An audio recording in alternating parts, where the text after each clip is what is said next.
अस्सलाम वालेकुम, welcome to our channel. अच्छा, आज हम एक्सेल की एक और क्लास स्टार्ट करने जा रहे हैं। Let's start it. अच्छा, एक्सेल का मैं इंटरफेस स्टार्ट कर रहा हूँ और आपको जो है वो रन कमांड या स्टार्ट बटन पे जाके आपने एक्सेल को स्टार्ट कर लेना है। ब्लैंक वर्कबुक मैंने ओपन कर ली, एक ब्लैंक न्यू वर्कबुक हमने ली है। अच्छा, यहाँ पे जो है वो आज मैं जो है आपको एक मार्क्स शीट बनाने जा रहा हूँ, बताने, ठीक है, कि इसमें किस तरह हम स्टूडेंट के मार्क्स एंटर करेंगे, टोटल कैसे निकालेंगे, परसेंटेज, ग्रेड एंड रिमार्क्स। जो कि कोई भी इंस्टीट्यूशन है, स्कूल है, कॉलेज है, यूनिवर्सिटी है, कोई आप ट्यूशन दे रहे हैं स्टूडेंट्स को एट होम, कहीं पे भी जाके अपने पास, और अगर आपको इनकी मार्क्स शीट मेंटेन करनी है, मेंस रिजल्ट शीट बनानी है, तो आज मैं आपको ये सब चीज़ें यहाँ पे समझाऊंगा कि how we can make marks sheet. अच्छा, जो भी आपकी इंस्टीट्यूट का, स्कूल का नाम है वो आप डाल देंगे। मैं हम अपना डाल देता हूँ EQ।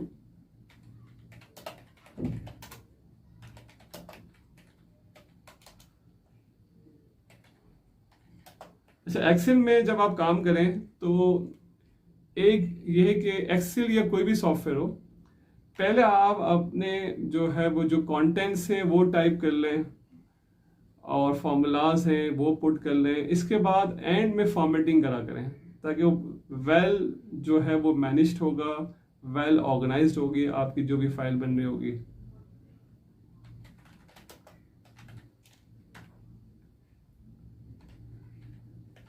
जैसे विंडोज़ का एक टेस्ट हुआ, वर्ड का एक टेस्ट हुआ, एक्सेल का टेस्ट हुआ,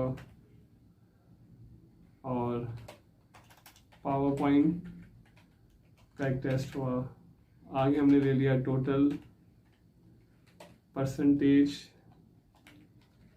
ग्रेड और रिमार्क्स। मतलब मैं आज आपको एक कंप्लीट मार्क्स शीट बताने जा रहा हूँ कि किस तरह हम बना सकते हैं कंप्लीट एक मार्क्स शीट जिसमें टोटल भी हो जाए स्टूडेंट का, परसेंटेज भी निकल आए, ग्रेड भी आ जाए, रिमार्क्स भी आ जाए। अच्छा, देखिए, हमने ऊपर हेडिंग दे दी, जो भी आपकी स्कूल, कॉलेज, इंस्टीट्यूट, यूनिवर्सिटी का नाम है आपने वो टाइप कर दिया। इसके बाद मार्क्स शीट या result sheet, semester 1, semester 2, mid term, final term, जो भी आपने हेडिंग डाल दी। मैंने इनको सेलेक्ट किया और हेडिंग को मर्ज एंड सेंटर कर लेते हैं। सेकंड रॉ को भी हमने सेलेक्ट किया और आप मर्ज एंड सेंटर कर लेंगे। अच्छा, कभी मर्ज एंड सेंटर के बाद अगर ऐसा हुआ कि आप एक कॉलम बढ़ाना चाह रहे हैं, तो आप एक कॉलम, आपको याद आया बाद में कि एक और भी हेडिंग डालनी है, एक और टाइटल डालना है, एक और कॉलम ऐड करना है, तो आप मर्ज एंड सेंटर को भी एक कॉलम आगे बढ़ाने के लिए मर्ज एंड सेंटर जो किया हुआ है इसको एक कॉलम को आगे तक सेलेक्ट कीजिएगा और मर्ज एंड सेंटर को पहले क्लिक करेंगे तो ऑलरेडी मर्ज एंड सेंटर हुआ है तो वो पहले अनमर्ज हो जाएगा। अगेन आप मर्ज एंड सेंटर भी क्लिक करेंगे तो वो जहां तक आपने सिलेक्शन की और जिसमें एक न्यू कॉलम भी ऐड किया, न्यू सेल, तो उसके अकॉर्डिंगली फिर वो मर्ज एंड सेंटर हो जाएगा। ठीक है, तो मैं अगेन इसको वही अपना मर्ज सेंटर जे तक जहां पे मैं बना रहा हूँ, ए से स्टार्ट हुआ कॉलम और टिल जे तक कंप्लीट हो रहा है, तो अगेन मैं यहाँ पे मर्ज एंड सेंटर कर लेता हूँ। फॉर्मेटिंग जो है हम एंड में करेंगे। अच्छा, रोल नंबर हमने स्टूडेंट नेम लिखा और इन विंडोज पूरा नहीं आ रहा, वर्ड कंप्लीट आ रहा है, स्पेस एक्स्ट्रा भी आ रहा है, एक्सेल, तो इन सबको हम सेलेक्ट कर लेते हैं। एक तो तरीका है कि आप माउस से सेलेक्ट कर लें।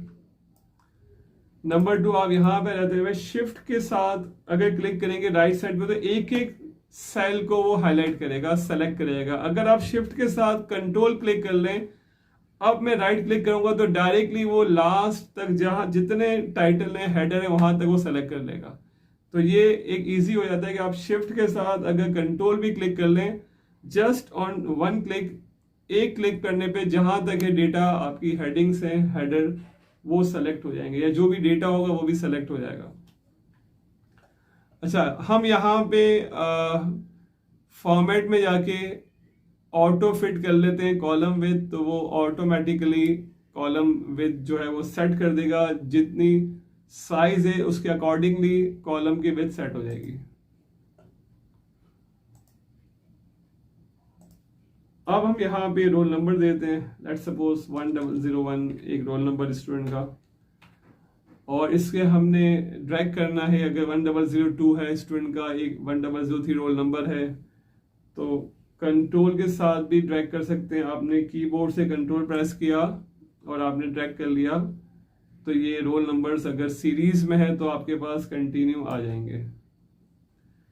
मैं इसे अनडू कर रहा हूं। अगर सपोज कर ऐसा हो कि रोल नंबर 1001 है, 1003 है या 4 है, तो आप फिर दोनों सेल को सेलेक्ट कीजिएगा और इसके बाद राइट साइड पे जो फिल हमें दिखा रहा है यहाँ पे, फिल का एक फिल हैंडल, एक डॉट, दोनों सेलेक्ट करने के बाद जब आप ड्रैग करेंगे तो अब वो इसी के अकॉर्डिंगली आगे हमें सीरीज देगा। हमने लिखा 1001, इसके बाद हमने लिखा 1003।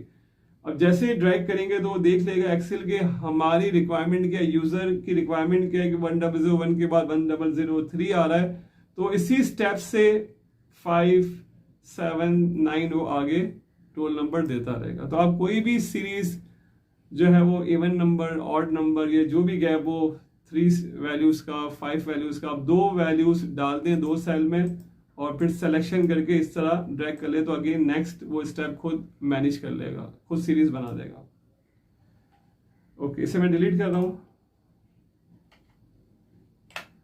और मैंने 1001 हमने लिख लिया। ड्रैग कर लेते हैं, मैं 5 तक बनाने जा रहा हूं। स्टूडेंट, जो भी आपके स्टूडेंट के नेम है वो आपने यहाँ पे टाइप कर ली है।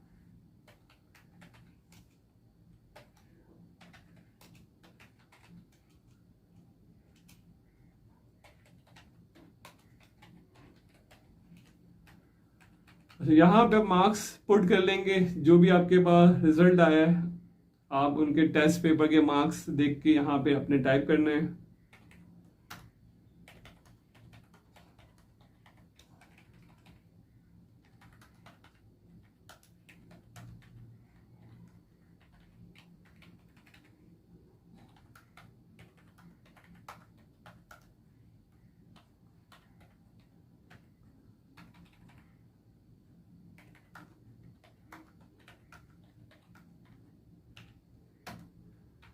अच्छा, मार्क्स हमने जब टाइप कर दिए, अब हम इसका टोटल लेंगे।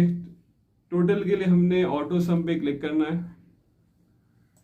हमें रेंज बता रहा है, और अगर आप समझते हैं रेंज ठीक है तो आप अगेन ऑटो सम पे क्लिक कर दें तो टोटल आ जाएगा। और टोटल का जो शॉर्टकट तरीका है वो ऑल्टर के साथ इक्वल्स टू हमने क्लिक किया, तो ये कीबोर्ड शॉर्टकट है ऑल्टर इक्वल्स टू, तो इससे भी सम का फॉर्मूला आ जाएगा। एक इस वे ये था कि हमने ऑटो सम पे क्लिक किया। सेकंड मेथड ये कि ऑल्टर के साथ इक्वल्स टू कीबोर्ड शॉर्टकट की है। थर्ड ये कि आपको फॉर्मूला लिखने भी आना चाहिए। लिखने के लिए इक्वल्स टू या एट द रेट, फंक्शन का नाम है सम। कीबोर्ड से आप टैब को प्रेस कर दें तो वो आगे ब्रैकेट भी लगा देगा और फंक्शन नेम कंप्लीट भी कर देगा। अगर हमने कंप्लीट नहीं लिखा या इनकम्प्लीट है तो वो कंप्लीट भी कर देगा। कीबोर्ड से टैब प्रेस कर दें, ब्रैकेट भी ओपन कर देगा। और अगर आपको खाली ब्रैकेट ओपन करना है तो फिर आप टैब ना करें तो आप शिफ्ट के साथ यहाँ पे ब्रैकेट्स ओपन कर सकते हैं कीबोर्ड से। अब हमें पूछते हैं नंबर 1 का मतलब कि हम इसको सेल एड्रेस बताएं। हमने यहाँ बता दिया सेल 1 ये है, और हमने यहाँ से यहाँ तक ड्रैग कर लिया कि C7 means column number C and raw number 7।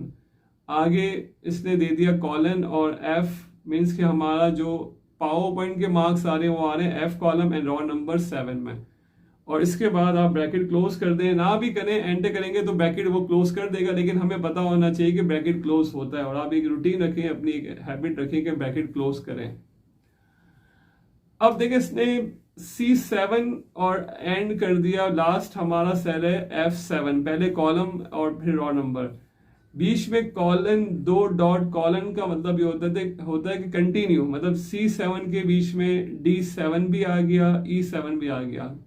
Colon means के ये फर्स्ट सेल और आखिरी सेल के दरमियान जो भी सेल आ रहे हैं वो भी इसमें सिलेक्शन में इंक्लूड है। अब आपने एंटर कर दिया तो टोटल आ जाएगा। 3 आपको मैंने मेथड बता दी, आप कोई भी एक अप्लाई कर सकते हैं, इसके बाद आप ड्रैग कर लें, बाकी सबका ऑटोमेटिकली आ जाएगा। It's very simple. हमने अब निकालनी है परसेंटेज। परसेंटेज का जो मेथड होता है वो होता है ऑब्टेन मार्क्स। ठीक है, जैसे उजैर ने ऑब्टेन किए 310 और हमारे पास जो टोटल पेपर आ रहे हैं, टोटल हमने एग्जाम दिए विंडोज का, Word, Excel, PowerPoint, 4 subject हैं। हम देख लेते हैं कि पर सब्जेक्ट 100 का है, मींस के 400 टोटल हो गए। ठीक है, मैं यहाँ पे लिख भी देता हूँ टोटल, बल्कि ऊपर मेंशन भी कर लेते हैं, टोटल मार्क्स हो गए 400। मैं आपको समझाने के लिए यहाँ पे लिख देता हूँ, 100 का पेपर था, ये भी 100 का है, 100 एंड 100। फॉर्मूला से ले लेते हैं हम टोटल भी, इसका भी टोटल हो गया 400। 400 जो है वो टोटल मार्क्स हैं और आउट ऑफ 400 में से ऑब्टेन किए, पहले स्टूडेंट का हम देखते हैं, उजैर ने 310 लिए हैं। ठीक है, आउट ऑफ 400। अब परसेंटेज के लिए क्या करेंगे, इक्वल्स टू आपने 310 जो फर्स्ट हमारे पहले स्टूडेंट उजैर के जो मार्क्स है 310, अब वो किस कॉलम पे लिखे हुए हैं, जी कॉलम है, रॉ नंबर है 5। आप या टाइप कर दें G5 या फिर आप डायरेक्टली क्लिक कर दें तो वो खुद से वो सेल एड्रेस मेंशन कर देगा, G5 जो आ रहा है 310 जिस पे। तो टाइप करने से अच्छा आप क्लिक कर दें, लेकिन कभी कभार रेंज हम इतनी दे रहे होते हैं, ज़्यादा डेटा होता है, तो कभी सिलेक्शन ना हो रही हो तो फिर आप लिख भी सकते हैं सेल एड्रेसेस। कभी कभार लिखने में हमें इजी होता है, डेटा बहुत ज़्यादा है, रेंज देने में टाइम लग रहा है कि A1 से लेके Z100 तक, तो आप फिर टाइप कर लें रेंज। अच्छा, इसके बाद ऑब्टेन मार्क्स का सेल एड्रेस आ गया। इसके बाद आपने करना है डिवाइड। एक्सेल में या कंप्यूटर सॉफ्टवेयर के अंदर डिवाइड के लिए यूज होता है ऑब्लिक, दिस वन। ये जो फॉरवर्ड स्लैश भी कहलाता है, ऑब्लिक भी कहते हैं इसको, ये यूज होता है डिवाइड के लिए। डिवाइड करेंगे टोटल मार्क्स से। टोटल मार्क्स कितने हैं, 400। इसके बाद होता है मल्टीप्लाई बाय 100। अगर परसेंटेज निकालना है तो 100 से मल्टीप्लाई होगा, means G5 divide by 400 times 100। अब आप मल्टीप्लाई बाय 100 भी लिख लें, हमने अभी लिख लिया मल्टीप्लाई बाय 100, और हमने जब एंटर किया तो हमें यहाँ पे परसेंटेज बता देगा 77.5, और हम चाह रहे हैं कि 2 डेसिमल शो करे, तो आप यहाँ पे नंबर के ग्रुप में यहाँ पे आपको नजर आ रहा होगा इंक्रीज डेसिमल, और एक और होता है डिक्रीज डेसिमल। तो आपने इंक्रीज पे क्लिक किया एक बार तो 1 डेसिमल और आ गया, 77.50 ये परसेंटेज आ रही है। एक तो ये मेथड हो गया। अब ये कि हम चाह रहे हैं कि हमें परसेंटेज जो वैल्यू आ रही है, जो इसके साथ परसेंटेज का साइन भी आ जाए, सिंबल आ जाए, तो उसका फिर मेथड क्या होगा कि आपने वही इक्वल्स टू ऑब्टेन मार्क्स, हसन का हम देख रहे हैं, आपने क्लिक किया कि आपने सिर्फ क्लिक कर देना है, सेल एड्रेस वो खुद शो कर देगा, वो खुद पिक कर लेगा। डिवाइड के लिए मैं आपको बताया ऑब्लिक, कीबोर्ड पे आप देखेंगे शिफ्ट के साथ ही आपको मिल जाएगा, क्वेश्चन मार्क भी बना हुआ इस बटन पे, लेकिन आपने सिर्फ डायरेक्टली क्लिक करना है, क्योंकि शिफ्ट के साथ दबाएंगे तो क्वेश्चन मार्क, शिफ्ट के साथ अगर मैं प्रेस करता हूँ क्वेश्चन मार्क आ जाएगा, तो आपने शिफ्ट के साथ नहीं, विदाउट शिफ्ट डायरेक्टली क्लिक करना है। ये जो है वो फॉरवर्ड स्लैश। अच्छा, अब टोटल मार्क्स सबके एक ही होंगे टोटल, क्योंकि सबने एक सेम पेपर्स दिए हैं, टोटल मार्क्स हमने लिख दिए 400। अब हम चाह रहे हैं कि परसेंटेज का सिंबल भी आ जाए, जिसके लिए आपको यहाँ पे ऊपर नंबर के ग्रुप में, जहां से मैंने अभी इंक्रीज डेसिमल और डिक्रीज डेसिमल आपको बताया, यहीं पे आपको मिलेगा परसेंटेज का सिंबल, परसेंट स्टाइल। इसको क्लिक करने से परसेंटेज आ जाएगी। अब ये सिंबल क्या करेगा परसेंटेज का, कि ये मल्टीप्लाई बाय 100 भी करेगा, जैसे हमने ऊपर किया था, टाइम्स 100। एक ये काम करेगा क्लिक करने से। दूसरा ही काम क्या करेगा, ये परसेंटेज का सिंबल भी साथ शो कर देगा। 2 काम करेगा। हमारे फ़ोन पे भी आप मोबाइल फ़ोन चला रहे हैं, वहाँ पे भी कैलकुलेटर में, स्मार्टफोन में कैलकुलेटर में परसेंटेज का साइन होता है, या नॉर्मल कैलकुलेटर में भी हम क्लिक करते हैं तो परसेंटेज निकल आती है।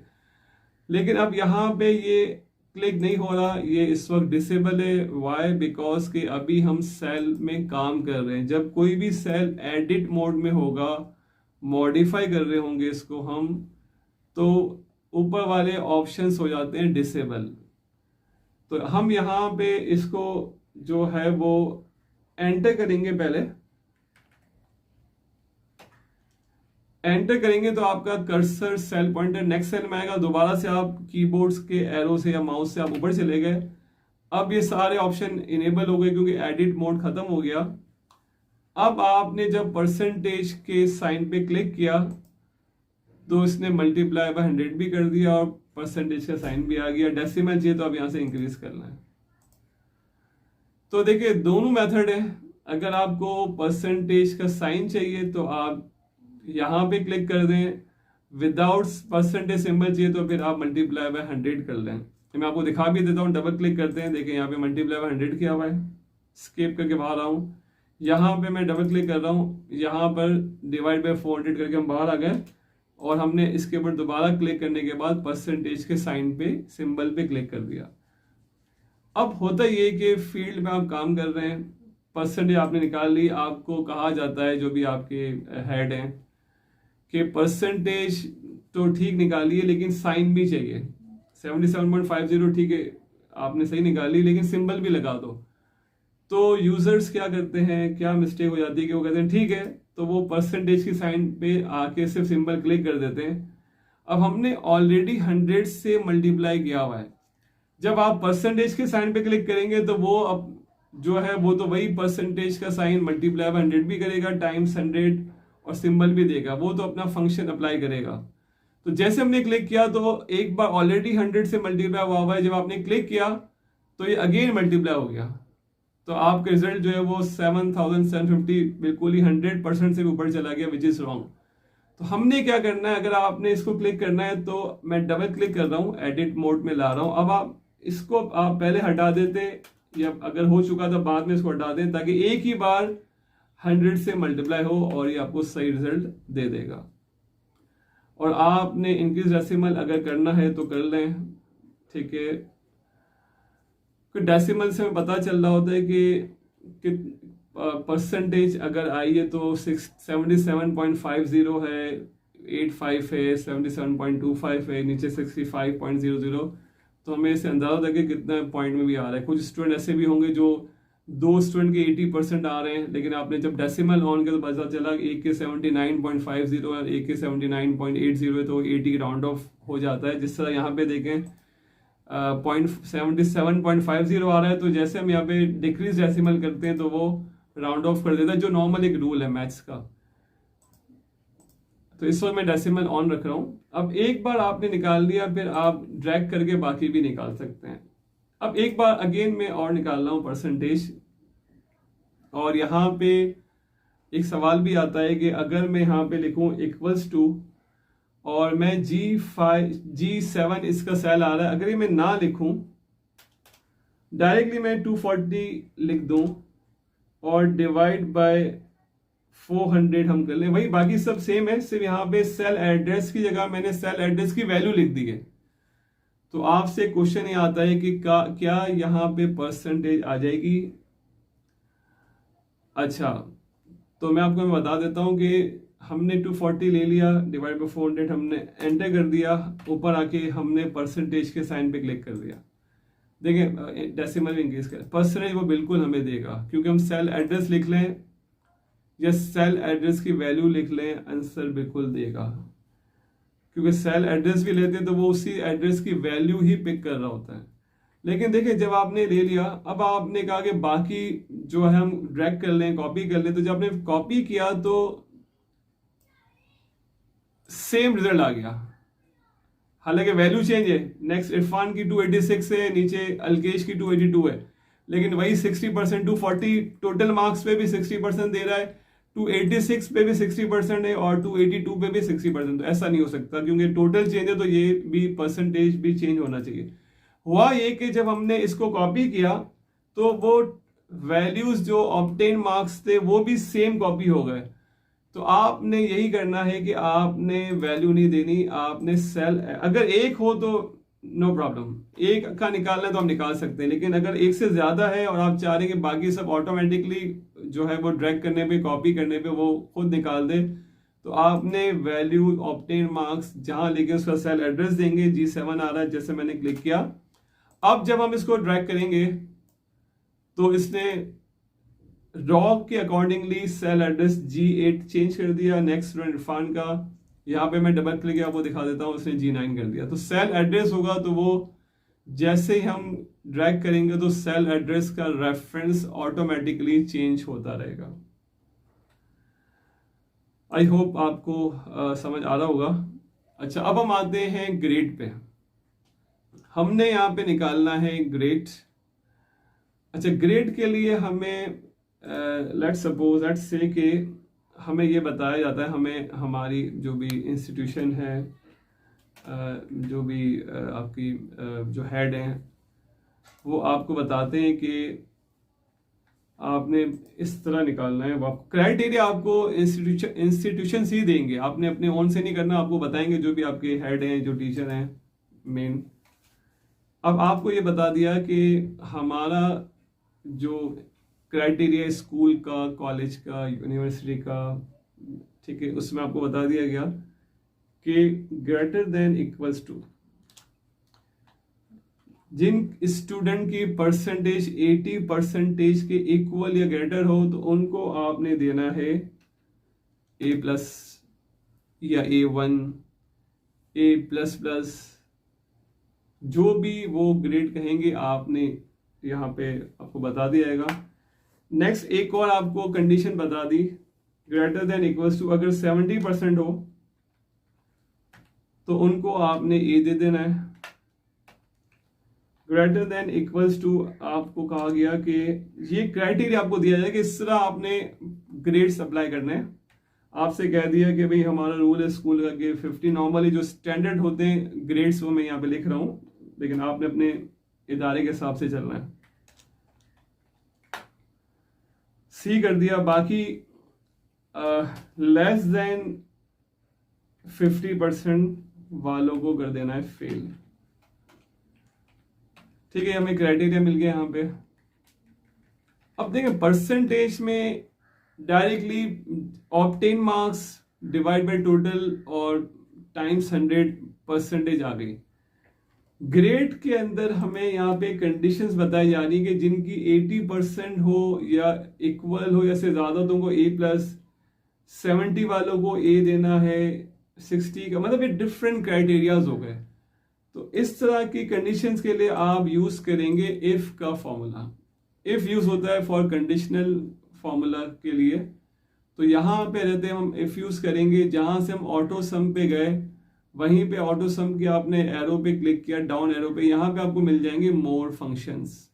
यहाँ पर आपने क्लिक किया मोर फंक्शंस पे, तो यहाँ पे आपको, अगर आप के कंप्यूटर में अगर इफ यूज किया है, एक्सेल में किसी ने एक्सेल के अंदर इफ, तो ये यहाँ पे मोस्ट रिसेंटली यूज लिस्ट में आ रहा होगा। आपको अगर यहाँ ना मिले तो आप यहाँ से ऑल कर लें, और ऑल करके यहाँ कहीं भी क्लिक कर लें और इफ IF लिखें तो वहां पे फंक्शन पे वो चला जाएगा।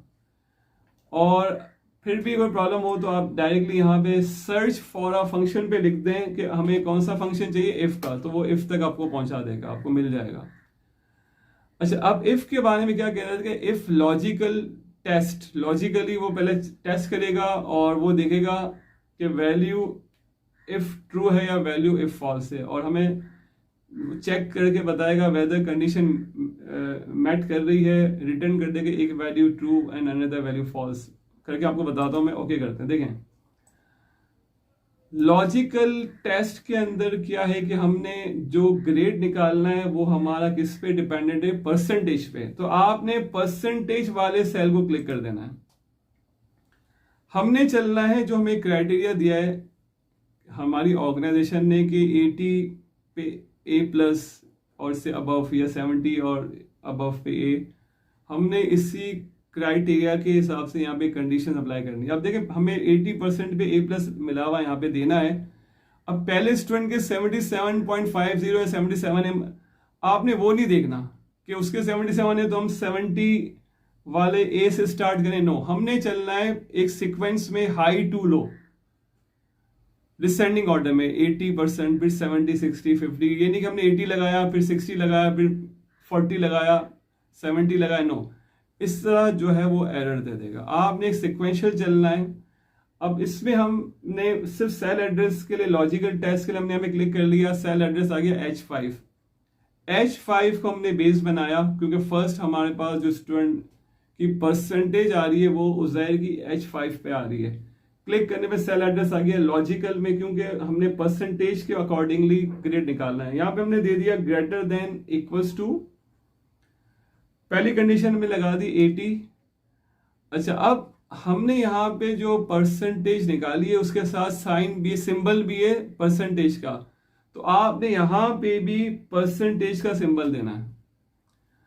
अगर आपने सिर्फ 80 लिख दिया और वहां पे परसेंटेज के साथ जो है वो परसेंटेज निकली हुई है, सिंबल भी साथ है, तो ये फॉर्मेट हो जाएगा मिसमैच, तो ये एरर देगा, आपको इफ का रिजल्ट नहीं देगा। तो आपने अगर वहां पे परसेंटेज के सिंबल के साथ निकाला तो यहाँ भी परसेंटेज, अगर वहां पे मल्टीप्लाई 100 किया परसेंटेज का सिंबल नहीं डाला तो फिर यहाँ पे भी सिंबल आपने नहीं डालना। दोनों फॉर्मेट आपने सेम रखने हैं। तो अभी मैं परसेंटेज का साइन यहाँ पे लगा देता हूं। अच्छा, हमने कह दिया H5 को चेक करें 80% के इक्वल हो या ग्रेटर हो, तो पूछता है वैल्यू इफ ट्रू। अगर सही हो तो क्या करें, हमने कह दिया सही हो तो वहां पे दे दे A+। आपने डबल कोटेशन लगाना है शिफ्ट के साथ, inverted commas, double inverted commas, quotations double, और हमने यहाँ पे कह दिया A+, कोटेशन आपने क्लोज करनी है। अच्छा, वैल्यू इफ फॉल्स पे अभी हमने एक कंडीशन यहाँ पे दी है, क्योंकि आप यहां से एक ही कंडीशन दे सकते हैं, 80 वाली हमने एक दे दी, बाकी हमें फिर टाइप करनी पड़ेगी, या हम पहले से ही टाइप भी कर सकते हैं, लेकिन मैंने कहा पहले आपको एक समझा दूं इसका how to use this if condition. Value if false में जो है वो अभी मैं नहीं लिख रहा और यहीं पे रहते हैं, हम इसको ओके कर देते हैं। ओके करने पे इसने फॉल्स दे दिया, क्योंकि ट्रू में हमने कहा था A+ आ जाए, तो उसको जब A+ नहीं मिला, क्योंकि 80% नहीं मिली, तो वो ट्रू वाली कंडीशन नहीं है A+, तो वो फॉल्स पे चला गया। अब मैं इसको डबल क्लिक कर रहा हूं। अच्छा, अब हम यहां पे जाते हैं। अब देखें, एक कंडीशन तो उसने ले ली, अगर अब हमारे पास यहां पे 70% एक और कंडीशन लगानी है, 60% एक और लगानी है, 50 एंड लेस देन 50 फेल। अब हमें एक और कंडीशन लगानी है, तो फिर हम एक और कंडीशन को यहां पे टाइप करेंगे। देखिए यहाँ पे वैल्यू इफ ट्रू को उसने बोल्ड भी किया हुआ है। अब हम यहाँ पे इसको वैल्यू इफ ट्रू को, इस फर्स्ट कंडीशन को क्लोज करते हैं, डबल कोटेशन के बाद कॉमा लगाएंगे, तो वो चला गया वैल्यू इफ फॉल्स पे। अब हमें भी फॉल्स पे नहीं जाना, क्योंकि हमारे पास सेकंड कंडीशन बाकी है, थर्ड एंड फोर्थ, अभी 3 और लगानी है। सेम ये होगा, इक्वल्स टू सिर्फ जो है वो एक बार आएगा, शुरू में स्टार्टिंग में बार बार नहीं आएगा। इक्वल्स टू के बाद जो है इफ वहां से अगेन स्टार्ट होगा, ब्रैकेट ओपन हो गया, सेम सेल एड्रेस, या क्लिक कर लें या टाइप कर लें, मैंने क्लिक कर लिया, वही greater than equals to, same 80% था। अब हम सेकंड कंडीशन को देखने जा रहे हैं, 70% परसेंटेज हमने साइन दे दिया, कॉमा, लॉजिक लग गई कि 70 हो। अब वो क्या करे, कहता है 70 पे क्या हो, वैल्यू इफ ट्रू। हम इसको कंडीशंस दे रहे हैं कि इंस्ट्रक्शंस दे रहे हैं, अब 70 हो, सेम वही डबल कोटेशन हमें बताया हुआ, ए कोटेशन क्लोज एंड देन। अब मैं जैसे कॉमा लगाऊंगा वैल्यू इफ ट्रू के बाद, कहता है कंडीशन के बाद आपने डबल कोटेशन में जैसे ही कॉमा लगाएंगे, लगाना है, जैसे हमने क्लिक किया कॉमे पे, फॉल्स पे चला गया। लेकिन हमें फॉल्स पे ही जाना, अभी हमारे पास 2 कंडीशंस और भी हैं, तो वो हम और हमने अगेन लिख ली इफ। क्लिक कर लें, क्लिक करने में मुश्किल हो तो आप टाइप कर लें। सेकंड के बाद थर्ड हम लगाने जा रहे हैं 60% पे, कॉमा कोटेशन में आपने दे दिया बी ग्रेड, कॉमा। यहां पे देखिए, आपने ख्याल रखना है, बहुत इंपॉर्टेंट, कि आपने इतनी मेहनत करके यहां तक पहुंच गए इफ फॉर्मूले में, और आपने यहां पर एंटर अभी नहीं करना। और फॉर्मूला इफ के बीच में कहीं भी स्पेस नहीं आएगा। 80% हमने लिखी है 80, 70 में 70। यहाँ पे मिस्टेक होती है यूज़र से कि वो 0 की जगह ओ लगा देते हैं, तो ओ लगाने पे भी आंसर नहीं आएगा। तो इस तरह की कुछ मिस्टेक्स होती हैं जब हम प्रैक्टिकली स्टूडेंट्स को करवाते हैं, देखते हैं। तो आपने केयरफुल रहना है कि इस तरह का कि कोई मिस्टेक ना हो, स्पेस खास तौर पर नहीं देना। एक और मिस्टेक क्या हो जाती है, डबल कोटेशन की जगह वो सिंगल 2 बार लगाते हैं। मैं आपको लगा के बताता हूँ। देखिए एक और हम लगाते हैं 50% के लिए। अच्छा, अगर आपको समझ आ गया तो आप ये भी आसानी कर सकते हैं, सेलेक्ट कर लें, बार बार ना लिखना पड़े। Ctrl+C से कॉपी किया, कॉमे के बाद आ गए, आपने पेस्ट कर लिया Ctrl+V। अब यहाँ पे देखें मैं 50 कर रहा हूँ और मैंने यहाँ पे 0 की जगह ओ लगा दिया। तो कभी कभार आपसे ओ प्रेस हो गया, आप जहन इस सब नहीं आता माइंड के हमने यहाँ पे कोई मिस्टेक की है। अगर एरर आ रहा होता है तो हम तो कंडीशंस देख रहे होते हैं, ग्रेटर देन से ही लगाए या कोटेशंस। तो बी केयरफुल कि आपने यहाँ पे 0 ही लगाना है। बाकी आप देखें यहाँ पे सी मैंने लगा दिया। अब डबल कोटेशन लगाना है शिफ्ट के साथ। ये कि अगर आपने सिंगल को भी 2 बार क्लिक किया, सेम दिखा रहा है आपको, लेकिन ये एक्सेप्टेबल नहीं है। आपने शिफ्ट के साथ डबल लगाएंगे तो ही एक्सेप्ट करेगा, अदरवाइज ये एरर है, फॉर्मूले में एरर आ जाएगा। एक और चीज देखें, आपने जितनी कंडीशन लगाई हर कंडीशन के ब्रैकेट पे कलर चेंज है। पहले black, then red, purple and green. हर बार वो कलर चेंज कर रहा है ब्रैकेट का, ठीक है। मीन्स के वो एक न्यू कंडीशन अप्लाई कर रहा है, न्यू लॉजिक वो अप्लाई कर रहा है। अच्छा, जितने ब्रैकेट्स ओपन है अभी हमने क्लोज नहीं किए, ब्रैकेट आखिर में क्लोज करेंगे। जितने आपने ओपन किए 1 2 3 4, इतने हम आखिर में एक साथ क्लोज कर देंगे, 1 2 3 एंड 4। देखिए फर्स्ट ब्रैकेट का जो कलर ओपन का वही वहां पे लास्ट आ रहा है। इसका मतलब कि ओपन हुआ लास्ट में क्लोज हो गया। सेकंड ओपन हुआ रेड, वो सेकंड लास्ट पे आ रहा है, थर्ड लास्ट में एंड फोर्थ पे आ रहा है। मीन्स के फर्स्ट ब्लैक था, लास्ट ब्लैक आ गया, क्लोजिंग में ब्लैक, इसके अंडर सारे ब्रैकेट क्लोज हो गए। अब हम चेक करते हैं, जैसे हमने एंटर किया इसने हमें बता दिया कि 77 पे जो है वो ए, जिस तरह हमने कंडीशन बताई थी। बहुत आसान हो गया। अब आपके पास 5 स्टूडेंट्स हो, 500 हो, 5000 हो, आपकी पूरी कॉलेज का बना रहे हैं, पूरी यूनिवर्सिटी का बना रहे हैं, पूरे स्कूल के सारी सेक्शंस के बना रहे हैं, क्लास 1 से 10 का बना रहे हैं, जस्ट ब्रैकेट आपको रिजल्ट दे देगा अगर आपने फॉर्मूला से अप्लाई किया हुआ है। अब मैं आपको वैल्यू चेंज करके बता देता हूँ, मार्क्स भी, ताकि हम देख लें चेंजेस भी नजर आ रही हैं। हमने यहाँ पे देख लिया, लेट्स सपोज हमने 95 कर दिए मार्क्स। जाहिर बात है जब हमने मार्क्स चेंज किए तो टोटल भी चेंज होगा और परसेंटेज चेंज होगी तो ग्रेड भी चेंज हो जाएगा। मीन से बिल्कुल सही काम कर रहा है। यहाँ पे भी हमने चेंज किया, बिल्कुल सही काम कर रहा है।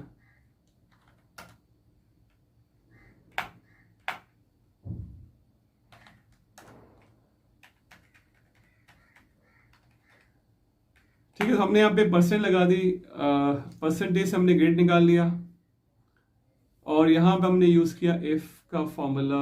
और इफ होता है कंडीशनल, जहां कंडीशन मैच करेगी वहीं पे वो ग्रेड आ रहा है हमारा। एक और हम देखते हैं रिमार्क्स। अगर आपको रिमार्क्स की रिक्वायरमेंट है तो आप रिमार्क्स भी ऐड कर लेंगे, वरना ग्रेड तक भी जो है वो कंप्लीट है। लेकिन हमें रिमार्क्स भी कहीं पे कहा जाता है कि आपने रिमार्क्स भी पुट करने हैं, तो आप रिमार्क्स यहाँ लगा सकते हैं। अब हमें रिमार्क्स के लिए मैं इसी कॉपी कर लेता हूँ हेडिंग को। देखें रिमार्क्स के लिए हमें कहा गया कि जिनका A+ हो उनको आप कहते हैं आउटस्टैंडिंग। कोई भी रिमार्क्स हो सकते हैं, वेरी एक्सीलेंट, एक्सीलेंट, आउटस्टैंडिंग हो गया। ए हो तो एक्सीलेंट डालना, मतलब हमें जो भी हमारे इंस्टीट्यूशंस ने, ऑर्गेनाइजेशन ने बताया। बी भी हमने डाल दिया, वेरी गुड। हमें कहा कि ये रिमार्क्स आपने पुट करना है। और फेल तो फेल ही होगा, या लिख दिया कोई फाइनल एग्जाम हो रहे हैं, नॉट प्रोमोटेड, नेक्स्ट टर्म में, नेक्स्ट सेमेस्टर में, नेक्स्ट क्लास में अलाउ नहीं है। अब ये रिमार्क्स हमने अगर हमारे पास 5 स्टूडेंट है तो हम देख के भी लिख लें, कोई मुश्किल नहीं है। ग्रेड भी देख के लिख लें, लेकिन आप फॉर्मूला इसलिए लगा रहे हैं कि अगर आपके पास ज़्यादा स्टूडेंट हैं तो आपने सिर्फ एक बार ये टाइप करना है फॉर्मूला, और कोई मुश्किल नहीं है। अभी हम आपको मुश्किल लग रहा है देखने में, लेकिन आपने एक बार लिखा समझ आ गया तो आप कॉपी भी कर सकते हैं, टाइप कर लें, कोई मुश्किल नहीं है। लेकिन जितने आपने एक बार लिखने के बाद जैसे ड्रैग किया, आपके 100 स्टूडेंट्स हैं, 500 हैं, थाउजेंड्स हैं, वो ऑटोमेटिकली ग्रेड निकाल देगा। इसी तरह रिमार्क्स भी लिखना पड़ेगा। हो सकता है हमने रिमार्क्स बी ग्रेड देखते हुए गलत टाइप कर दिया, फॉर्मूला पुट कर देंगे, वो अकॉर्डिंगली हमारे फॉर्मूले के लगा देगा। तो यहाँ भी इफ, क्योंकि यहाँ भी कंडीशन है कि A+ वालों को, अब हमें ग्रेड को देख के रिमार्क्स पुट करना है। अब हमारा जो लॉजिक बनेगी वो ग्रेड का सेल बनेगा। तो यहाँ पे आपने रहते हुए जो है वो रिमार्क्स अप्लाई करने। अच्छा, अब मैं वहां पे नहीं जा रहा, ऑटो सम पे जाके मोर फंक्शन पे, अब मैं डायरेक्टली फर्स्ट से टाइप कर रहा हूं, तो ताकि आपको दोनों मेथड क्लियर हो जाएंगे। डायरेक्टली भी टाइप कर सकते हैं, तो फंक्शन के लिए आप यहां भी गए। इसके अलावा यहाँ पे फॉर्मूला बार के साथ लेफ्ट पे इंसर्ट फंक्शन, यहाँ भी अब यहाँ से क्लिक करके भी जा सकते हैं, ये भी मेथड है। सेकेंड थर्ड शॉर्टकट की भी यूज कर सकते हैं, शिफ्ट के साथ F3 यहां से भी जा सकते हैं। शॉर्टकट की है शिफ्ट के साथ F3। अच्छा, मैं डायरेक्टली टाइप कर रहा हूं, इक्वल्स टू भी यूज होता है, @ भी, दिस साइन, तो कोई भी हम यूज कर सकते हैं। अच्छा, मैंने लिख दिया equals to, if formula type कर देते हैं कीबोर्ड से, आगे ब्रैकेट भी आ गया, और ब्रैकेट तो हम टाइप भी करें, लेकिन इजी हो जाता है, आप टाइप यूज कर सकते हैं, हमारे पास ऑप्शन है। हमने लॉजिक के लिए इसको क्लिक किया, I5 पे हमारा ग्रेड आ रहा है A+, जो स्टूडेंट है उजैर। देखिए, हमने सिर्फ क्लिक करना, हमने A+ नहीं देखना, ना हमने B ग्रेड देखना, हमने फर्स्ट सेल को बेस बनाना है। हमने कहा इक्वल्स टू, कोटेशन में आएगा यहाँ पे, और हमें क्या कहा गया, A+ वालों आउटस्टैंडिंग, तो यहाँ पे आपने कोटेशन में ही A+ लिख के कोटेशन क्लोज किया, और लॉजिक हमने दे दी कि लॉजिकल टेस्ट बता दिया कि A+ हो। जैसे कॉमा पे क्लिक करूंगा, आप देखिएगा लॉजिकल टेस्ट से ये वैल्यू इफ ट्रू पे चले जाएगा, वो बोल्ड हो गया, मतलब आप वैल्यू ट्रू बताएं कि अगर A+ हो तो क्या करें, ट्रू, अगर A+ मिल जाए। अगेन कोटेशन में आपने यहाँ पे लिख दिया आउटस्टैंडिंग, और कोटेशन को आप क्लोज कर दें, और कॉमा लगाएंगे तो वो वैल्यू फॉल्स हमसे पूछे कि फॉल्स देनी है, लेकिन हमने अभी एक और कंडीशन देनी है, तो हम दोबारा से इफ लगाएंगे। मैंने पहले भी कहा था कि इक्वल्स टू एक बार आएगा फॉर्मूला की स्टार्टिंग में, और फिर बार बार जो है आप इफ यूज करेंगे। अच्छा, यहां पर A+ भी कोटेशन में आ रहा है, आउटस्टैंडिंग भी कोटेशन में, बिकॉज के A+ एक फिक्स वैल्यू है, एक फिक्स जो है वो ग्रेड है कि यही A+ हो तो ही आउटस्टैंडिंग है, तो दोनों कोटेशन में लेने, दोनों को हम कांस्टेंट कर देंगे। ग्रेड में क्या था कि 80% के इक्वल या ग्रेटर, तो यहाँ पे वैल्यू थी, अगर वैल्यू ये थी कि 80 है इससे अबव, 82 हो, 83 हो, 84 हो, कोई भी वैल्यू की रेंज में आए तो A+ आ जाए, तो उसको 80 को भी हम फिर डबल कोटेशन में लेंगे, इसको ओपन रखेंगे, क्योंकि वो 81 को भी चेक करेगा, 82 को भी। ठीक है, तो आपने कोटेशन वहां लगाने जहां पे आपने फिक्स करना है, कांस्टेंट करना है। ठीक है, आगे मैं टाइप कर लेता हूँ, इफ एक टाइप करता हूँ, फिर आपको कॉपी अगेन बता देंगे। देखें कलर भी चेंज हो रहे हैं, और अगेन क्लिक कर दें सेल एड्रेस पे, टाइप कर लें। हमने यहाँ पे A+ के बाद नेक्स्ट हमें बताया गया A वालों को क्या देना है, कॉमा कोटेशन में A वालों हमें देना है वेरी गुड, हमने टाइप कर एक्सेलेंट, हमने यहाँ पे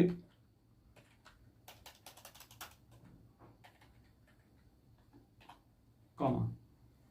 अच्छा, अब मैं कॉपी कर लेता हूं, Ctrl+C फॉर कॉपी क्लिक करेंगे, स्पेस आपने नहीं देना, Ctrl+V से पेस्ट कर दिएगा, स्केप ना हो, स्केप हो गया तो फॉर्मूला आपका हट जाएगा, बी केयरफुल। अच्छा, अब हमने यहाँ पे I5A के बाद हमने यहाँ पे कर दिया कोटेशन को क्लिक, कुछ ना चेंज नहीं करना आपने, सिर्फ आपने ग्रेड चेंज किया, और यहाँ पे रिमार्क्स एक्सेलेंट को हमने कर दिया B के लिए, वेरी गुड। ठीक है, आगे मैं आ रहा हूँ, कॉपी कर चुके हैं, Ctrl+V करते हैं, वही पेस्ट हो जाएगा जो A ग्रेड वाला था, तो हमने दोबारा से इसको सेलेक्ट किया, A को हटा के हमने अब B हो चुका है, नेक्स्ट हमारा C है, हमने यहाँ पे C दे दिया, और C हो तो क्या हो जाए, गुड, गुड या फेयर, कुछ भी आप कुछ जो बताया जाए। अगेन मैंने पेस्ट कर दिया, क्योंकि ऑलरेडी कॉपी हुआ है, तो हमने उसी को पेस्ट कर दिया। और इसके बाद हमें कहा गया कि जो फेल हो वहां पे लिखा हुआ आ जाए नॉट। यहां कोटेशन के अंदर स्पेस चल सकता है, जैसे मैं लिख रहा हूं नॉट प्रोमोटेड। यहाँ पे हम कोटेशन में कोई मैसेज लिख रहे हैं, कोई मैसेज, कोई रिमार्क्स, तो वो कोटेशन में स्पेस एक्सेप्टेबल है। अच्छा, इसके बाद अब हमने यहाँ पे जितने ब्रैकेट ओपन किए 1 2 3 4 एंड 5, पांचों ब्रैकेट्स आपने क्लोज करने हैं और आपने यहाँ पे एंटर कर दिया तो हमारे सामने आ गया A प्लस पे आउटस्टैंडिंग। बाकी को आप, अच्छा ड्रैग का एक और मैं आपको मेथड बताऊं कि वो माउस से आप यहाँ पे जब आएंगे डॉट पे फिल हैंडल पे डबल क्लिक कर दें 2 टाइम्स तो भी कॉपी हो जाएगा। ड्रैग का एक ये भी मेथड है। देखें बी पे वेरी गुड आ गया, एक्सीलेंट, ए पे, बी पे वेरी गुड, ए पे एक्सीलेंट।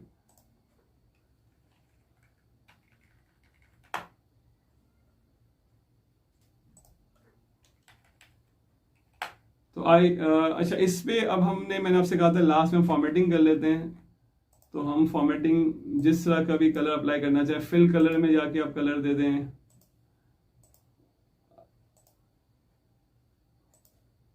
बोल्ड कर दिया हमने,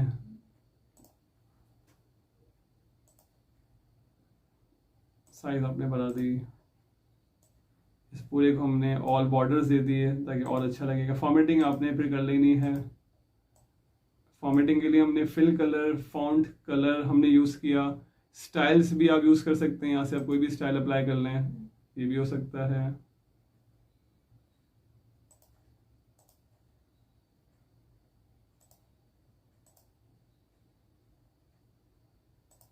ठीक है, तो यहाँ पे हमारी एक्सेल के अंदर मार्कशीट का हमारा ये प्रोजेक्ट कंप्लीट हुआ। और आप इसकी प्रैक्टिस करें। आपके कोई भी क्वेश्चंस हो तो आप कमेंट्स में क्वेश्चंस कर सकते हैं। And thank you very much for watching this channel.